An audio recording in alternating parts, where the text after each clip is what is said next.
Thank you for joining us for CBN NewsWatch. I'm Ephraim Graham. And I'm Heather Sells. The death toll is on the rise after heavy rains and devastating floods ripped through Texas and Oklahoma. So far, at least 17 people have died. Dale Hurd has our story. 4,000 homes damaged, more than 2,000 vehicles abandoned, after nearly a quarter of Houston's annual rainfall fell in just 24 hours. A 44-foot wall of water rushed down the Blanco River Sunday, demolishing homes and businesses. We have 1,000 properties that we visually inspected. We believe that there may be as many as 4,000 with significant damage. I can't see. This is what one driver saw trying to make it through the floodwaters that trapped hundreds. Whoever female was standing on top of the car underneath the bridge for really rescue. I was sleeping in that room last weekend. I was here for a niece's wedding, and I was sleeping in this room, and all the furniture just left. The wall's gone. And the danger is not over yet. Meteorologists say the storms are not done, raising the prospect of even more flooding. Meanwhile, the search continues for the more than 12 still missing, including Laura McComb and her 2 young children. They were sharing this vacation house in Wimberley with another family when it was swept away. Also among those confirmed dead, 14-year-old Damian Blade and homecoming queen Alyssa Ramirez. Operation Blessing's disaster relief team has been deployed and will be helping the victims. Dale Hurd, CBN News. The United Nations says the terror group Boko Haram is increasingly using children as suicide bombers. In northeastern Nigeria, 27 suicide bombers have already carried out attacks this year, compared to 26 for all of last year. Boko Haram abducts children and women in Nigeria weekly. UNICEF believes they carry out 3/4 of all the terror group's suicide bombings. The agency is concerned children will be viewed as potential threats, putting them in danger of retaliation and jeopardizing their safe return home. At least 17 Iraqi military troops are dead following multiple suicide attacks. They were carried out by Islamic State militants in the western Anbar province. The attacks happened outside the Islamic State-held city of Fallujah late last night. A military spokesman says ISIS took advantage of a sandstorm to launch the deadly wave of bombings. The attacks came mere hours after the Iraqi government announced a wide-scale push to recapture areas in western Anbar that are under the control of the Islamic State.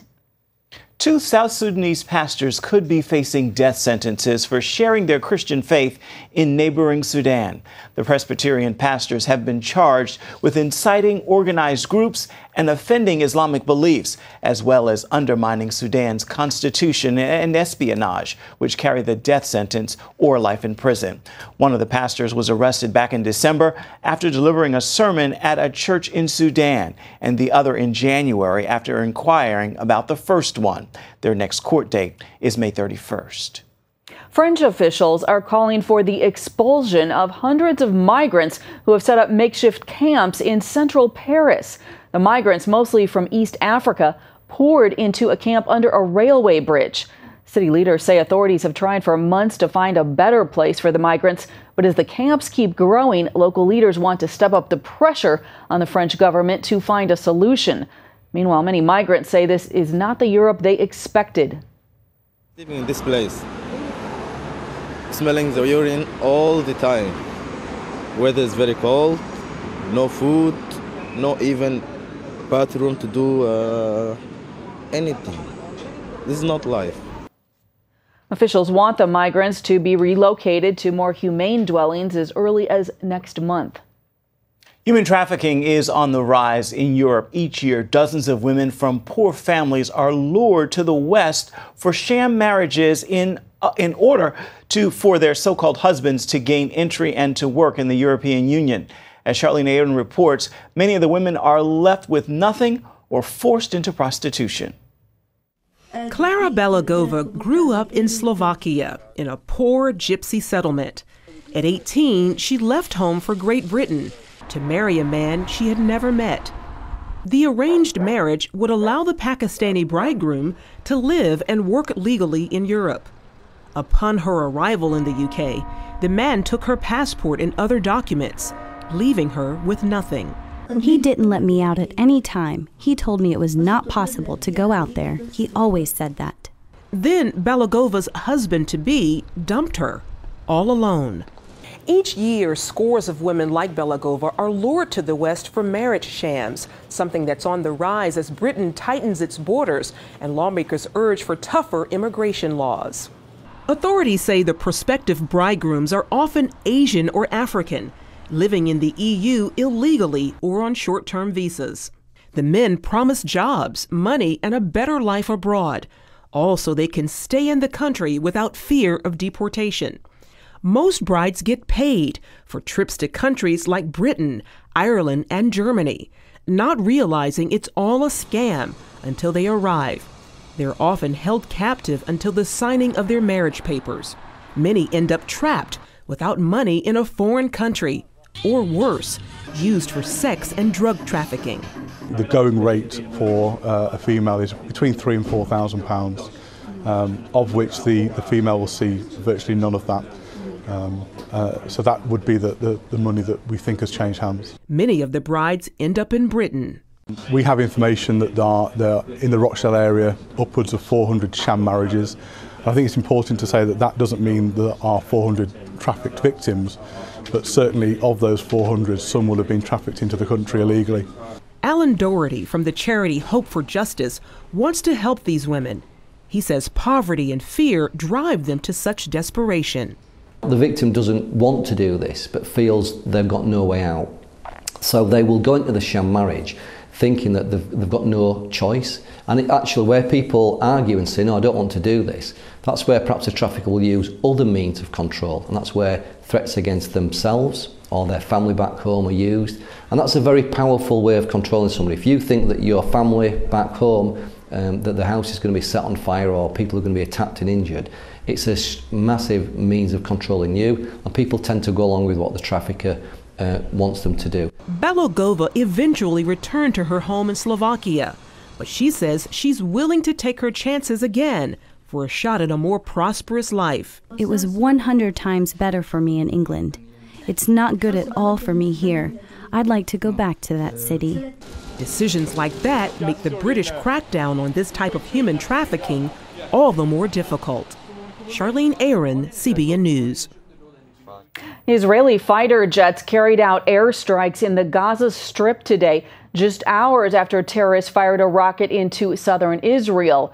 An Israeli military spokesman said the strikes were in response to a rocket attack that was launched Tuesday night from the Gaza Strip into Israeli territory. The Israeli military said it carried out 4 airstrikes with no casualties reported. Israel's defense minister said they targeted both Islamic Jihad and Hamas sites. President Obama's plan to take executive action on immigration has been delayed after a federal appeals court ruled against lifting an injunction. The measure would have shielded as many as 5 million immigrants living in the U.S. from deportation, while the president's order is determined in court. This ruling means the implementation of the executive order will be delayed until the court case is resolved. A U.S. Marine has been convicted at a court-martial for displaying a Bible verse. Now her case is being appealed to the military's highest court.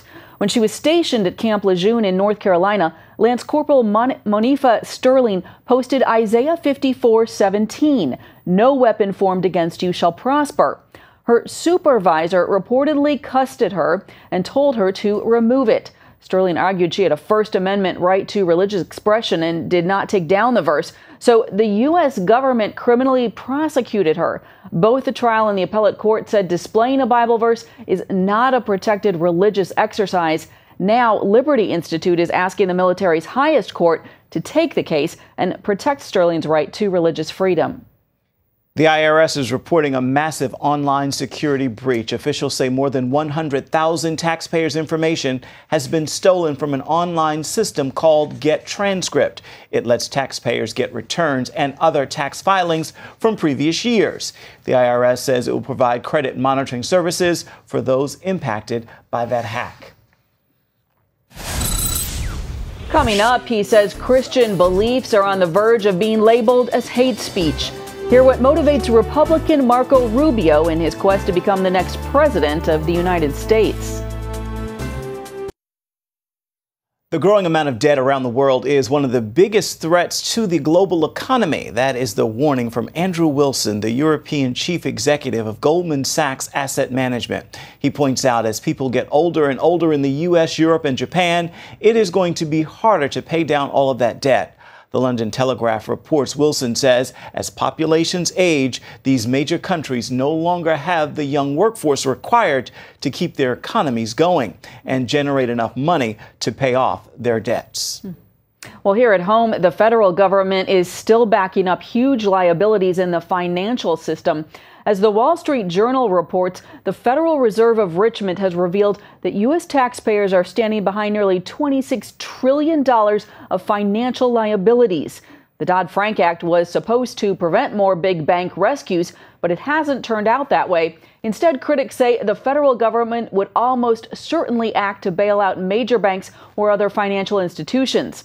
And now the amount of financial assets that could potentially be at risk for a bailout appears to be higher than ever.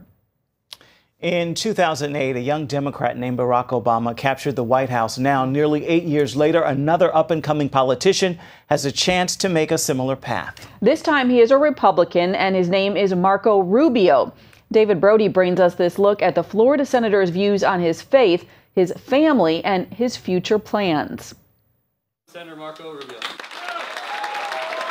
Florida Senator Marco Rubio sees Iowa as the first stop on his road to the White House.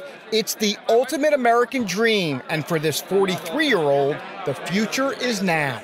I have been told by some people, why don't you wait? You could be the candidate of the future. And my answer is, well, that's good news because this election's in the future.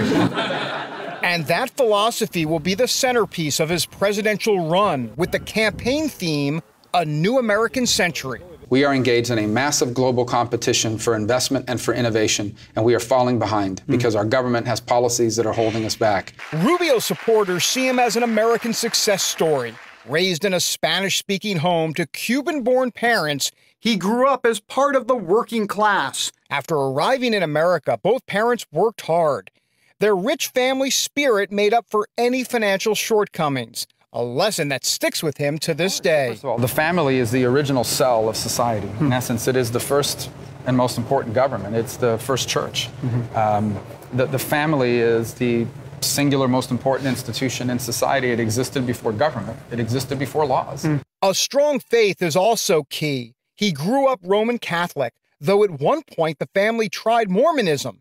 Rubio tells me that didn't feel right. As I got more theologically aware and more engaged in learning about Catholicism, I wanted to go back, and so we did. As a young adult, Rubio admits he fell away from his faith, so his wife started attending a Baptist church. They went there for a number of years, but eventually Rubio felt a tug back to his Catholic roots. In an ironic way, the more I learned about the written word, the more I fell in love with the Roman Catholic teachings. And we've ended up going back to that church. And so today we're in a place where we're Roman Catholics fully aligned with the theology and the magisterium, the teaching authority of the church, but also with a tremendous appreciation for and often interaction with our brothers and sisters in Christ who attend other denominations. Today, his deep faith drives public policy decisions on social issues, like traditional marriage. We are at the water's edge of the argument that mainstream Christian teaching is hate speech. Because today we've reached a point in our society where if you do not support same-sex marriage, you are labeled a homophobe and a hater. So what's the next step after that? After they've done going after individuals, the next step is to argue that the teachings of mainstream Christianity, the catechism of the Catholic Church, is hate speech. And that's a real and present danger. And Rubio says he's ready to face danger, not just here, but around the world. You don't want to be engaged in every conflict on the planet. We're not the world's policeman. But I question what would happen in the alternative. If America doesn't lead, for example, what happens? Well, what happens is chaos. His positions and early standing in the polls put Rubio in a good position, even this early in the race. His backers like a general election scenario of a young Marco Rubio versus Hillary Clinton, who's been around a while. He does face some challenges, though, with the base, specifically his work with Democrats on comprehensive immigration reform. It's something that he knew could hurt his chances of becoming president when we discussed this issue 2 years ago. It's a political reality of what could potentially happen. Well, the day I start making decisions around here with the mind towards what other office I want to run for, I'll no longer be very effective. Another challenge? his latest tax plan, which has some conservatives complaining that he would leave tax rates too high. But challenges are nothing new to Rubio. Politically, he defeated former Florida Governor Charlie Crist in 2010 to win his Senate seat. Personally, he rose to the challenge when one day he suddenly came to the rescue of his son. I walk outside and I turn to the left and I look in the pool and Dominic is floating at the top face down. And you can just imagine how horrifying that was. And so I jumped in, I pulled him out. He immediately started crying. Obviously, threw up all the water he had swallowed and everything was fine. But, if to this day, it tortures me to think if I had been in the shower or anything else, what would have happened there. It was just, God's hand that protected him. That moment crystallized the importance of family in his life. One day I will no longer be in politics. One day I will no longer be a senator or a president or anything else. But I will always be a father and I will always be a husband. As for president, well, he'll leave that up to the American people. And Almighty God. You ready for the slings and arrows? It's coming. It's a whole different ballgame, Yeah. So ultimately my view of it is you go out, you do the very best you can, and ultimately it's going to turn out the way voters and God decide. David Brody, CBN News, in Des Moines, Iowa. Jamie Watts is my hero. She is the most positive, upbeat, generous, caring person I have ever met in my life. Up next, technically she is disabled, but her friends say there is nothing she cannot do. Why Jamie Watts is an inspiration to so many people. Say the word runner and you might think of Olympians like Usain Bolt and Jacka Joyner Kersee. But most of the 65.5 million people who call themselves runners don't stand out. They don't win gold or break any records. John Jessup found one inspirational athlete proving it can be a sport for anyone. Washington, D.C., a place known for running and not just for public office. Visit the city and you'll see people pounding the pavement at all times of the day. I went to the gym to get into shape, to do better for myself. Jamie Watts never set out to be a runner. After training about 6 months in the gym, I said, we have a lot of those races here in the D.C. area. They're happening all the time. I bet one of those would be really fun to do. So she signed up for her first race in 2012. And so then I did one and another and another. And quickly got hooked. And I amassed this incredible, amazing group of running friends, and they just encouraged me along the way. Despite her enthusiasm, she's not your typical runner. Born with cerebral palsy, Jamie has her own unique stride. Disability, just like everything else, is just a life experience, and it's a cultural way that you view the world around you. Easy to spot in a crowd, she tends to invite cheers from onlookers and fellow runners. And you're out there and you're thinking, oh, my leg is sore, and then you see somebody like her. She's very inspirational. On her last birthday, Jamie set out to run 34 races in her 34th year. To finish the course before it closed, she started 2 hours before anyone else. CBN News was there as she crossed the finish line and met her goal. This is your first 10-miler. It is my first 10-miler. How are you feeling? I feel amazing. I feel like I could do anything. Her best friend Katie flew in from Texas to cheer her on. Jamie Watts is my hero. She is the most positive, upbeat, generous, caring person I have ever met in my life. It's part of her professional life too, working to help people with disabilities find jobs. In no way would I ever attempt to speak for all people with disabilities. I don't. Right? But if I can change the way that one person interacts or thinks about interacting with people with disabilities, that's a fantastic thing. Katie's convinced there's nothing Jamie can't do. She and I went to Ecuador this past summer, and she climbed a volcano with a smile on her face the whole time. She does not let anything stop her or slow her down. And Jamie, who's gained more confidence as a runner, believes that too. I have learned that I can do anything that I set my mind to. While she may never win first place, Jamie's proof that certain runners do stand out, like the elite racers who lead the pack, those who play to the crowd, you were on the news this morning, and others like Jamie, who simply inspire. Everybody in! Everybody in! John Jessup, CBN News, Washington. Finally this hour, an encouraging word for your Wednesday, and that word today is selfless. And I want you to be sure not to get this one twisted. Being selfless is not thinking less of yourself. It's thinking of yourself less. So today, focus a little less on what you need and want and focus more on how you can help someone else. That is exactly what Christ does for us every second of the day. Remember, he's seated at the right hand of the Father, and he is not pleading his case. He's pleading ours. I like that. Thank you. Thank you. That is it for now on CBN NewsWatch, and you can find more of our exclusive coverage of the issues that you care most about at cbnnews.com. We'd love to hear what you think about the stories you've seen here today. You can do that on Facebook or at CBN News on Twitter. Hope you'll join us again right here next time. Make this a wonderful Wednesday, everybody.